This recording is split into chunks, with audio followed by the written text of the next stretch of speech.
اعوذ باللہ من الشیطان الرجیم، بسم اللہ الرحمن الرحیم۔ تمام ناظرین، میں ہوں سید علی نقوی، آپ کو قائم ٹی وی کی طرف سے خوش آمدید۔ میرے ساتھ آج موجود ہیں پھر سے سید زیدی بھائی، جو کہ ٹورنٹو کے مشہور طالب علم ہیں، اور آج کا جو پروگرام ہے وہ حضرت عباس علیہ السلام کے بارے میں ہے۔ ہم نے اس کا ٹائٹل رکھا ہے حضرت عباس علیہ السلام کے فضائل، معصومین کی زبانی۔ آپ کا بہت بہت شکریہ زیدی بھائی کہ آپ آئے۔ تو آج کا جو موضوع ہے وہ حضرت عباس علیہ السلام کے بارے میں ہے، اور کافی سوال ان کے بارے میں ہم آپ سے اٹھائیں گے۔ مجھے یہ بتا سکتے ہیں آپ کہ کیا حضرت عباس علیہ السلام کا جو علم تھا اس کے بارے میں کچھ آپ ہمارے جو ویورز ہیں ان کو کچھ بتا سکیں کہ کس طریقے کا علم تھا، کیا علم تھا؟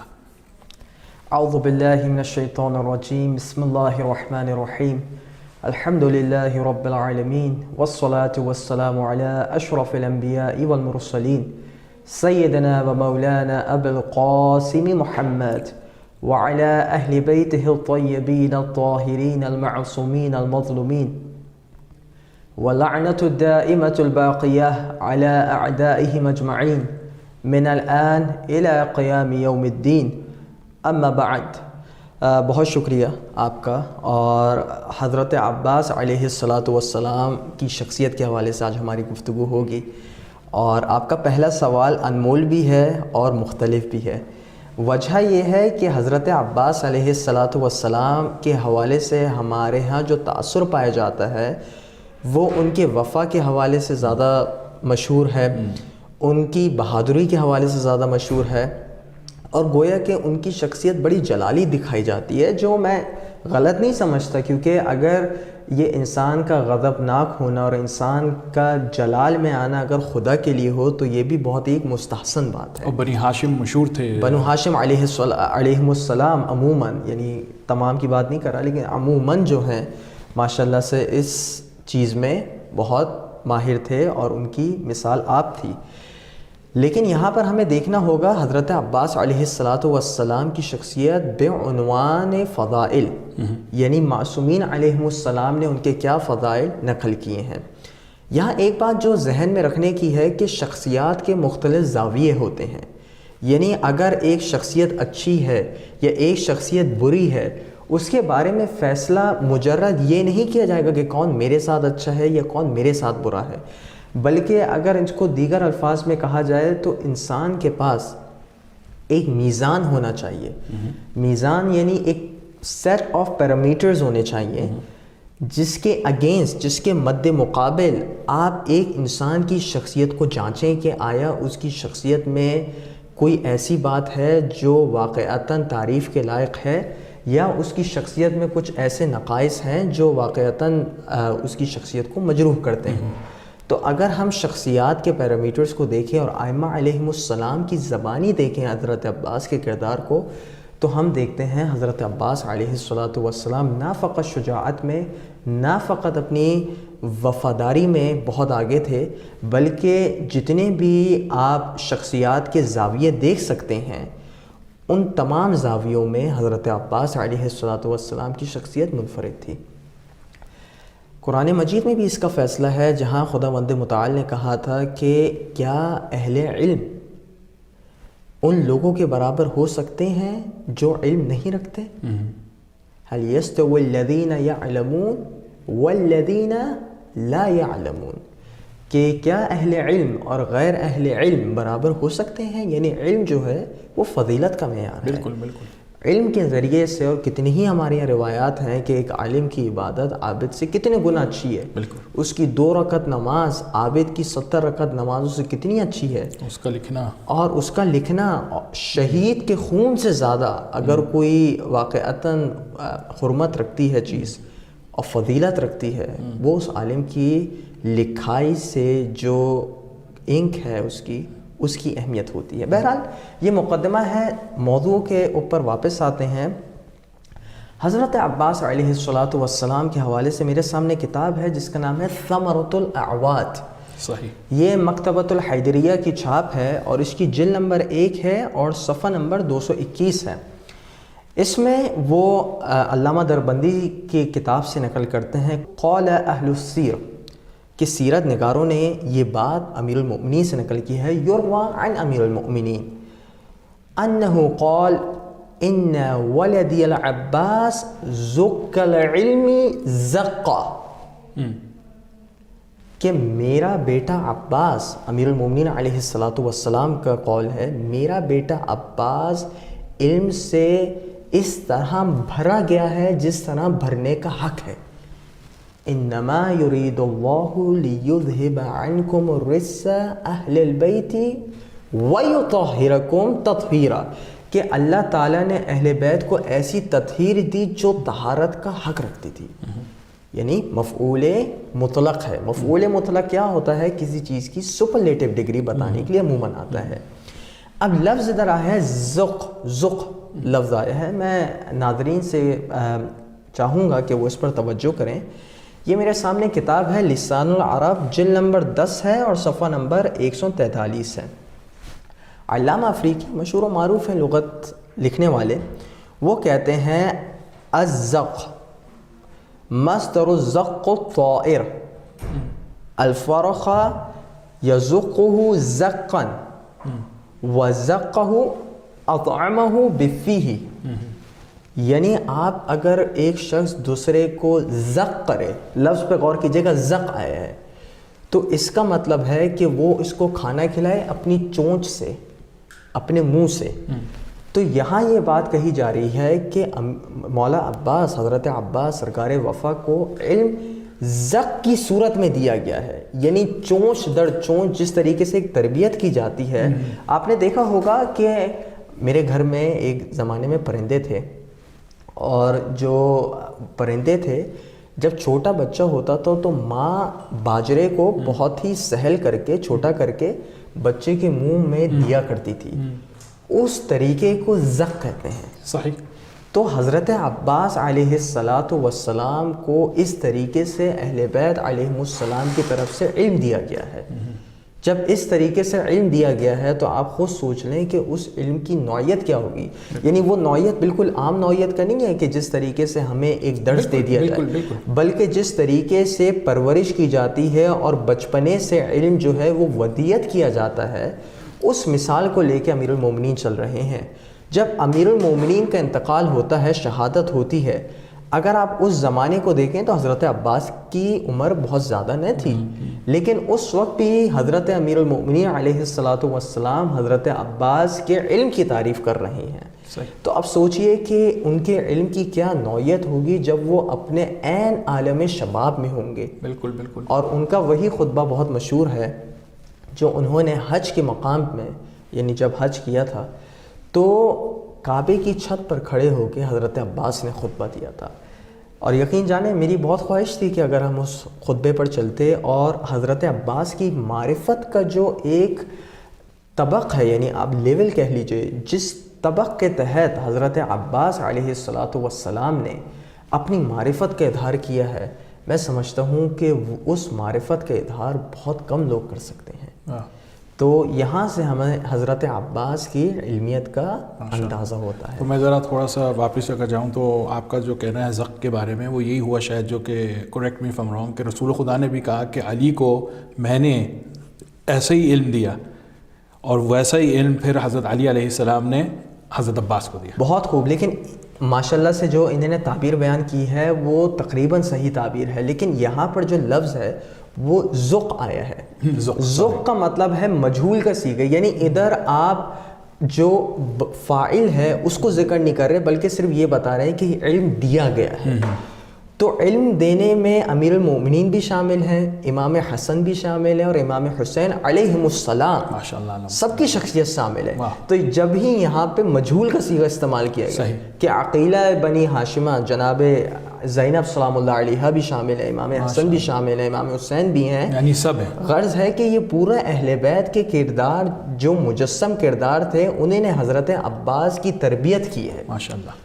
تو اس طریقے سے ہمیں اندازہ ہوتا ہے کہ کتنے لوگوں سے مستفید ہو کے شخصیت عباس علیہ الصلاۃ والسلام تشکیل پائی ہے ماشاءاللہ۔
سوال جو میرا دوسرا ہے وہ یہ ہے کہ ہم حضرت عباس علیہ السلام کو سرکار وفا کہتے ہیں، اور میں یہ پوچھنا چاہ رہا تھا کہ آپ کے علم میں اس کے بارے میں معصومین کے جو اقوال ہیں اس کے مطابق کچھ ہے آپ کے پاس؟ یہ میرے سامنے کتاب ہے عمدۃ الطالب فی انساب آل ابی طالب، یہ علامہ ابن عنبہ کی کتاب ہے اور اس کا صفحہ نمبر ہے 337۔ اس میں وہ کہتے ہیں، وہ امام صادق علیہ السلام کا قول نقل کرتے ہیں۔ کیا قول نقل کرتے ہیں؟ کان عمنا العباس، کہ ہمارے چچا عباس علیہ السلام، چچا یعنی چچا وہ جس پر فخر ہے، امام کو فخر ہے، کیا کہتے ہیں؟ نافذ البصیرہ، بہت ہی بصارت اور بہت ہی تحقیق کے حامل تھے، یعنی ان کی شخصیت میں چیزوں کو دیکھنے کے حوالے سے جو زاویہ تھا وہ بہت قوی تھا، صلب الایمان، اور قوی اور بہت اونچے ایمان کے حامل تھے۔ جاہد مع ابی عبداللہ، اور انہوں نے امام حسین کی ہمراہی میں جہاد کیا۔ وَأَبْلَى بَلَاءً حَسَنًا، اور کیا ہی بہترین امتحان دیا۔ وَمَضَى شَهِيدًا، اور ان کا انجام شہادت پر ہوا۔ یہاں دیکھیں امام صادق علیہ السلام نے کس تصریح کے ساتھ حضرت عباس کے قوی ایمان اور حضرت عباس کی بصارت کو کہا ہے۔ جب معصوم کسی کی بصارت کو اتنا بہترین کہے تو واقعتاً اس کی بصارت کس مرتبے پر ہوگی؟ یقیناً۔ تو دوسری کتاب جو ہے یہ میرے سامنے الخصال ہے شیخ صدوق کی، اس کی جلد نمبر 1 ہے، صفحہ نمبر 68 ہے، اور حدیث کا نشان ہے 101۔ اب وہی الفاظ ہیں لیکن اب کہنے والی شخصیت مختلف ہیں۔ روایت کے جملے یہ ہیں کہ قال علی بن الحسین علیہ السلام، کہ امام زین العابدین کہتے ہیں رحم اللہ العباس، اللہ تعالیٰ کی رحمت ہو حضرت عباس پہ، یعنی ابن علی، آثر وابلى وفدا اخاہ، کیا کہا کہ حضرت عباس نے امتحان دیا اور اپنے آپ کو قربان کیا اپنے بھائی پر۔ یطیر، یعنی اس کے بعد کہا حتی قطعت یداہ، یہاں تک کہ ان کے دونوں بازو کٹ گئے۔ فَأَبْدَلَهُ اللَّهُ بِهِمَا جَنَاحَيْنِ، پس اللہ تعالیٰ نے ان دو بازوؤں کے بدلے حضرت عباس کو 2 پر عطا کیا۔ اچھا یہ پر یہ وہ والے نہیں جو ہمارے اپنے کانسیپٹ میں، یہ تمام تذکرہ جنت کا ہو رہا ہے، اور جنت کے احوال کا قیاس آپ دنیاوی احوال پر نہیں کر سکتے۔ یعنی اگر جنت میں کہا جا رہا ہے کہ ان کو پر عطا کیے گئے تو یہ وہ والے پر نہیں ہے جس کے ذریعے سے اڑا جاتا ہے یا وہ بات ہوتی ہے، بلکہ وہ خاص ہے، یعنی معنوی عنوان سے یہ اتنا بڑا درجہ ہے کہ اس کا خاص امام ذکر کر رہے ہیں۔ اس کے بعد آتا ہے یطیر بہما الملائکۃ فی الجنۃ کما جعل لجعفر بن ابی طالب، کہ اللہ تعالیٰ نے ان کو بالکل اسی طریقے سے پر عطا کیے جس طریقے سے حضرت جعفر طیار کو دیے تھے۔ اب یہ جملہ سننے والا ہے، وَإِنَّ لِلْعَبَّاسِ عِنْدَ اللَّهِ تَبَارَكَ وَتَعَالَى لَمَنزِلَةً، کہ اللہ تعالیٰ نے حضرت عباس کو وہ منزلت عطا کی ہے اپنے حضور، یغبطہ بہا جمیع الشہداء یوم القیامہ۔ بہت بڑا جملہ ہے۔ وہ منزلت حضرت عباس علیہ السلام کو عطا کی ہے کہ قیامت میں جو شہداء ہوں گے، یعنی انسان کا شہید ہونا اور خدا کی بارگاہ میں قبول ہونا کتنے اعلیٰ مرتبے کا حامل ہے۔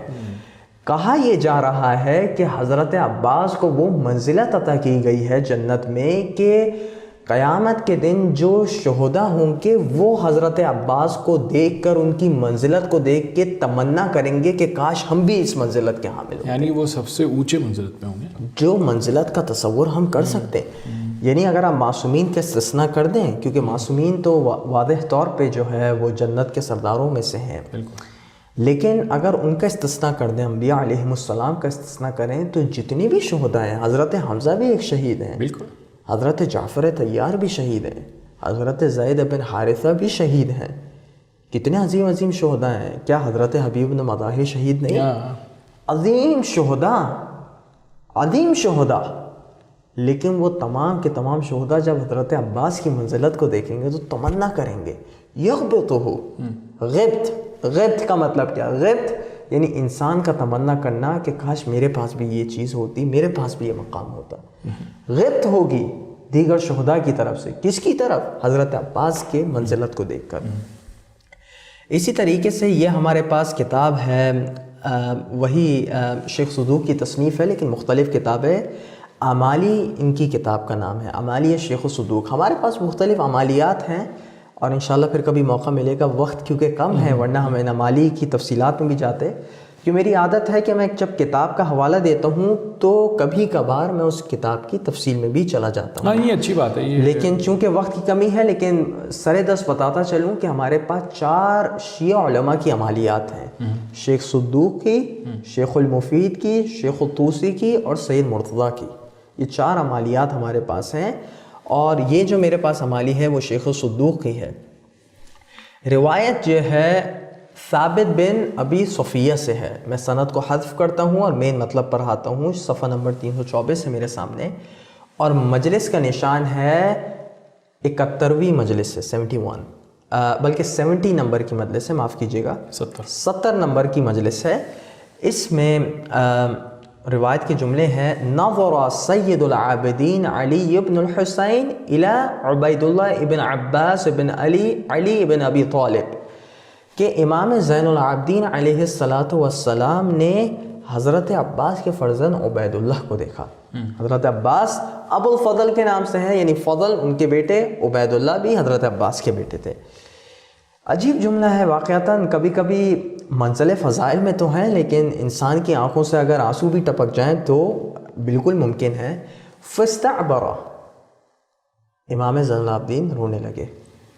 ثم قال، کہا: ما من یوم اشد علی رسول اللہ من یوم احد.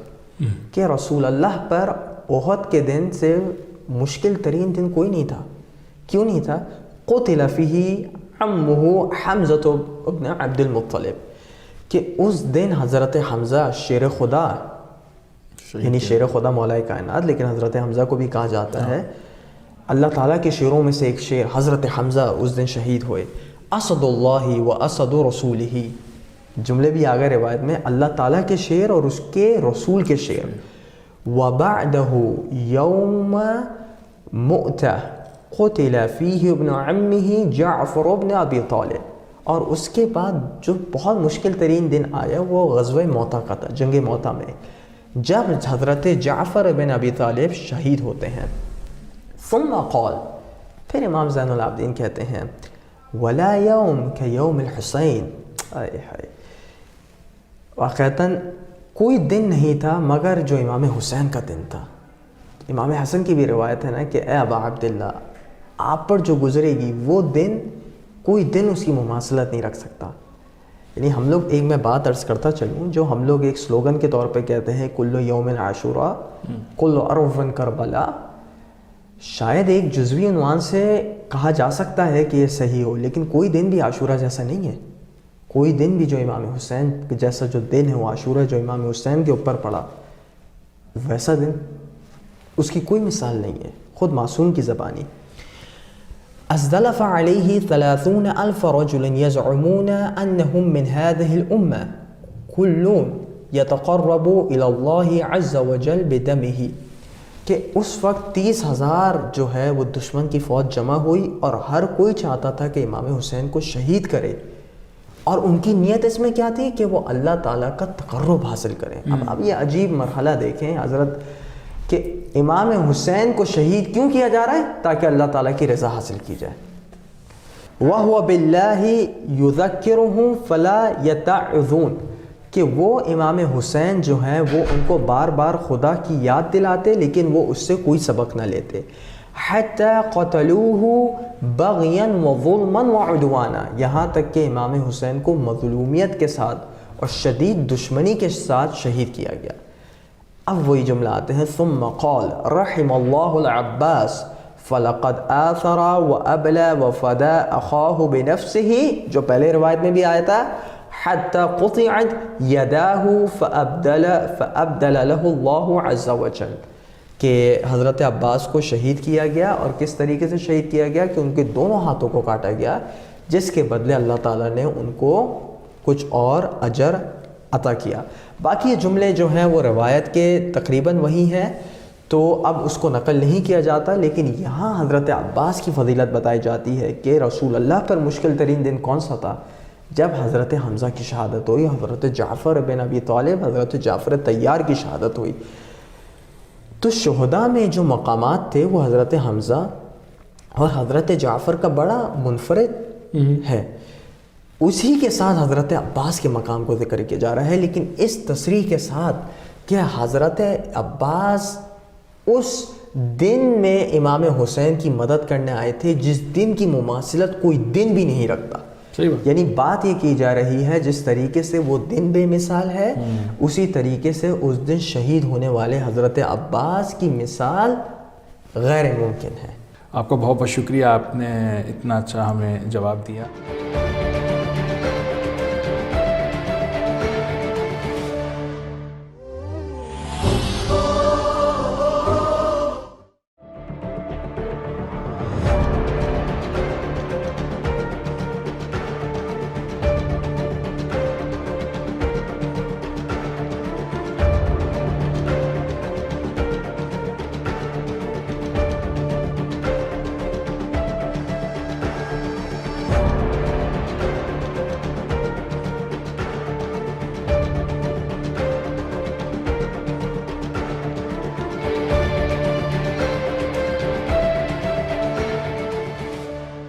اب جو میں تیسرا سوال کرنے جا رہا ہوں وہ یہ ہے کہ حضرت عباس علیہ السلام کی جو ایک زیارت ہے جو ہم پڑھتے ہیں، اس کا مصدر کیا ہے، اور یہ کون سے امام علیہ السلام نے ہمیں اس کے بارے میں بتایا، اس کی جو روایت ہے وہ کون سے امام سے ہے؟ بہت شکریہ۔ سوال کا جو یہ جز ہے بہت ہی دل فریب ہے، کیونکہ ہم شب جمعہ حضرت عباس علیہ السلام کی زیارت کو پڑھتے ہیں، ورد کرتے ہیں۔ پڑھنا چاہیے، اگر جو نہیں پڑھتے ان کو پڑھنا چاہیے۔ بالکل بالکل، کیونکہ حضرت عباس اور زیارت وارثہ یقین جانیں یہ اگر آپ بالکل قوی قلب کے ساتھ اور ویسے ہلکے ہلکے بھی پڑھیں تو 10 منٹ سے زیادہ یہ ٹائم نہیں لیتی ہے۔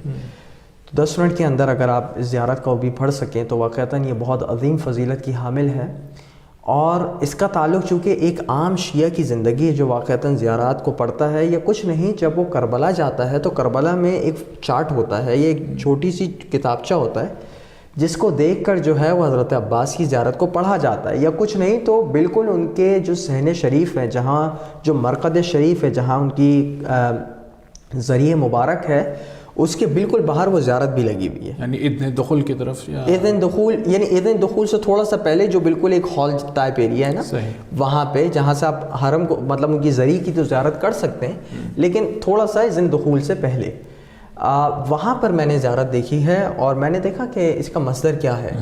تو مصدر کی جب تحقیق کی تو یہ کامل الزیارات صفحہ نمبر 440 سے روایت شروع ہوتی ہے اور 442 تک جاتی ہے روایت، اور یہ روایت منقول ہے، کس سے منقول ہے؟ امام صادق علیہ السلام سے۔ کیا کہتے ہیں؟ اذا اردت قبر العباس بن علی وهو على شط الفرات، کہ جب آپ حضرت عباس علیہ السلام کی زیارت کے ارادے سے جائیں، اور ان کی قبر کہاں ہے؟ شط الفرات، شط الفرات یعنی فرات کے کنارے، ٹھیک ہے؟ فقف علی باب الصفیفہ، ٹھیک ہے؟ تو باب صفیفہ ہوگا امام کے زمانے میں، تو آپ اس دروازے پر کھڑے ہوں اور کیا کہیں؟ یہ دیکھیں یہ کس طریقے سے سلام کیا جا رہا ہے، میں تھوڑے سے جملے اس کی عرض کروں گا۔ سلام اللہ وسلام ملائکتہ المقربین وانبیائہ المرسلین وعبادہ الصالحین۔ اے عباس علیہ السلام، مولا آپ پر اللہ کا سلام ہو، آپ پر اس کے مقرب ملائکہ کا سلام ہو، فقط ملائکہ کا نہیں، مقرب ملائکہ کا، آپ پر انبیاء اور رسول جو آئے ہیں تشریف فرما ہوئے ہیں سب کا سلام ہو، اور تمام صالحین جو نیک بندے ہیں، صالح بندے ہیں، ان کا بھی سلام ہو. بات یہاں نہیں رکتی. وَجَمِيعُ الشُّهَدَاءِ وَالصِّدِّيقِينَ، اور تمام شہداء اور صدیقین کا سلام ہو. کیسا سلام ہو؟ اب حال آ رہے ہیں کس طریقے سے ہو. الزاکیات الطیبات فی تغدی و تروح، کسی کا بہت ہی پاک اور ستھرا سلام، یعنی خالص سلام آپ کو عرض کرتے ہیں. عجیب ہے، زیارت میں بہت کم ایسا آیا ہے کہ اس کی صفت کا بھی ذکر کیا جائے. کس طریقے کا سلام، یعنی سلام کی بھی مجھے ایسا لگا کہ سلام بھی، ہر سلام بھی ایک جیسا نہیں ہوتا. سلام کی بھی شاید مختلف مراتب ہیں اور مختلف طبقات ہیں. کہا جا رہا ہے الزاکیات الطیبات علیک یا ابن امیر المؤمنین، اشہد، میں گواہی دیتا ہوں، لکا، آپ کے لیے، بالتسلیم والتصدیق والوفاء والنصیحہ، میں گواہی دیتا ہوں کہ آپ نے اپنے سر کو امام کی خدمت میں جھکائے رکھا اور آپ نے امام کے پیغام کی تصدیق میں کوئی دقیقہ نہیں چھوڑا، اور آپ نے وفا، یعنی الفاظ جو ہیں عربی کی خاصیت یہ ہے کہ ایک الف لام آ جائے، الف لام احدی. اب سوال یہ ہوتا ہے کہ اس کی تفصیل تو لفظ تو ایک ہے لیکن تفصیلات اس کی تھوڑی زیادہ ہو جاتی ہیں. تو شاید الفاظ میں روایت کے یا زیارت کے الفاظ میں آپ کوئی چیز نہ ملے، لیکن کافی حد تک یہ تفسیر ہماری اپنی ہے. سیاق و سباق کو دیکھتے ہیں. والوفاء والنصیحہ، اور آپ نے اپنی قربانی اور وفا میں اور نصیحت میں، یعنی دشمنوں کو دیکھیں. یہاں ایک بات ضروری میں عرض کرنا چاہتا ہوں. حضرت عباس کی شخصیت وہ نہیں جس کا کام صرف یہ تھا کہ جو ہے وہ خنجر چلانا، چاقو چلانا، تلوار کو چلانا، نیزوں کو چلانا.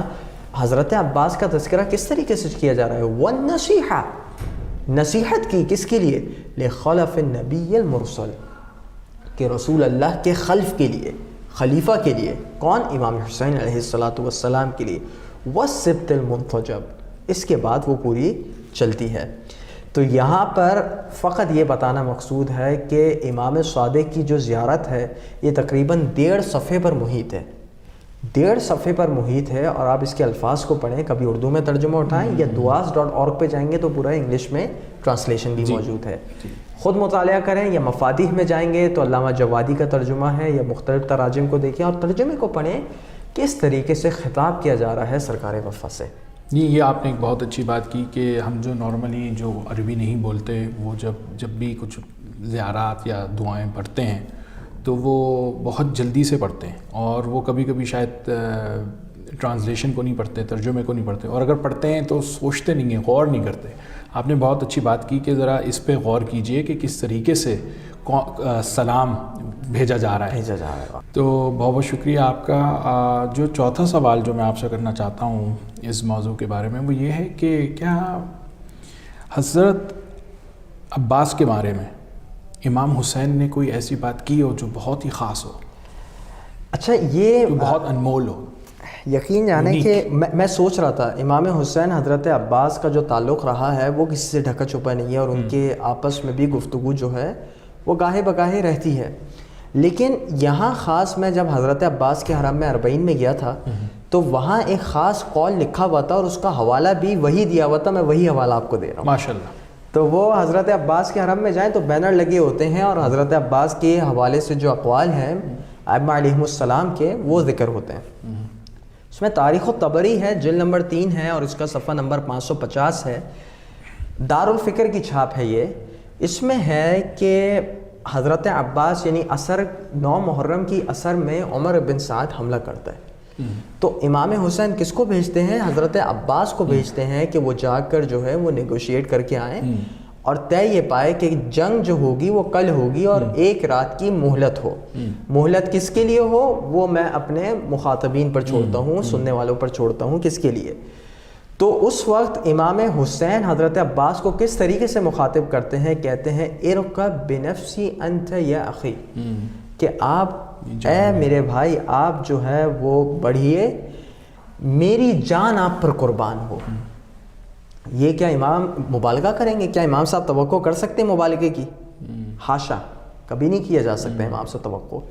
امام کہہ رہے ہیں کہ میری جان آپ پر قربان ہو، جیسے کہتے ہیں نا بن ابی انت و امی یا ابا عبداللہ، میرے ماں اور میرے باپ آپ پر قربان ہو اے ابا عبداللہ۔ امام حسین زیارات میں پڑھتے ہیں، امام حسین کس کے لیے کہہ رہے ہیں کہ اپنی جان قربان ہو؟ بنفسی انت یا اخی، اے میرے بھائی، اے میرے بھائی، اے عباس، میری جان آپ پر قربان ہو۔ تو یہ جو قول ہے میں نے حضرت عباس کے حرم میں پڑھا تھا، میری ہمیشہ سے خواہش تھی کہ واقعتاً کتنا انمول قول ہے۔ کبھی آپ جا کر دیکھیں حضرت عباس کی زیارت کے لیے کھڑے ہوئے اور اس مائنڈ سیٹ سے اگر آپ اس زیارت کو پڑھیں کس شخصیت کے آگے کھڑے ہوئے۔ بالکل۔ تو بہرحال امام حسین حضرت عباس کا تعلق بہت زیادہ وسیع ہے، لیکن یہ قول جو ہے بہت ہی منفرد مجھے لگا، تو میں نے اس کو آپ کے حضور پیش کیا۔ بہت بہت شکریہ، بہت بہت شکریہ۔